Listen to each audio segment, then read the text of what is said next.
ராயன் திரைப்படத்தோட free ticket டெய்லியும் ஒருத்தருக்கு ஃப்ரீயாக கொடுக்கப்படுகிறது. அதுக்கு நீங்கள் என்ன பண்ணணும்னா, மேலே தெரிகிற இன்ஸ்டாகிராம் ஐடிக்கு ஃபாலோ பண்ணிவிட்டு #ராயன் அப்படிங்கிற ஒரு மெசேஜை லீவ் பண்ணணும். நீங்களும் டிக்கெட் வின் பண்ண வாய்ப்புகள் இருக்குது. இன்னைக்கு இணையதளம் ஃபுல்லாகவே சூர்யா அவர்களோட ஆக்கிரமிப்பு தான் அப்படின்னு தான் சொல்ல வேண்டும். சூர்யா ரசிகர்கள் இணையதளத்தை ட்விட்டரை வாங்கிட்டாங்க அப்படின்னு தான் சொல்ல வேண்டும். அந்த அளவுக்கு மாஸ்க் காட்டிட்டு இருக்காங்க.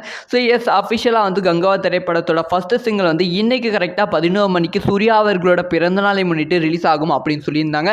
அதே மாதிரி கரெக்டாக 11 o'clock கங்குவா திரைப்படத்தோட ஃபர்ஸ்ட் சிங்கிள் ரிலீஸ் ஆகிவிட்டது. இந்த அனௌன்ஸ்மெண்ட் ஒரு 3 நாளைக்கு முன்னாடியே விட்டுட்டாங்க. அதனாலே ட்விட்டரே செம்ம ஃபயராக இருந்துச்சு. கங்குவா அப்படிங்கிற ஹேஷ்டாக் தான் ட்ரெண்டிங்ல இருந்துச்சு.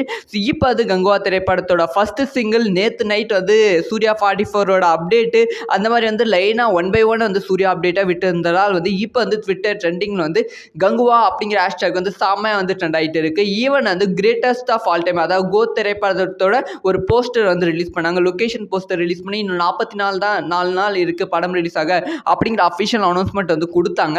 ஆனால் அந்த அஃபிஷியல் அனௌன்ஸ்மெண்ட் கொடுத்தும் கங்குவா அப்படிங்கிற ஹேஷ்டாக் பின்னுக்கு முன்னாடி போயிட்டு கோட் அப்படிங்கிற ஹேஷ்டாக் பின்னுக்கு தள்ளி இருக்காங்க. இது சூர்யா ரசிகர்கள் செம மாஸ் காட்டியிருக்காங்க இணையதளத்தில். ஸோ இதை பற்றி உங்களோட ஒப்பீனியன் என்ன?